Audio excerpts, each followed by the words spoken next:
चिदानन्दरूप शिवोऽहं शिवोऽहम्।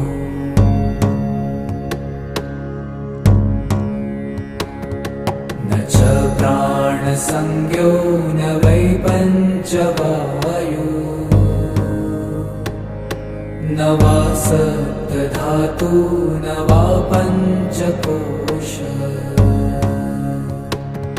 न वा पाणिपादं न चोपस्थपायु। चिदा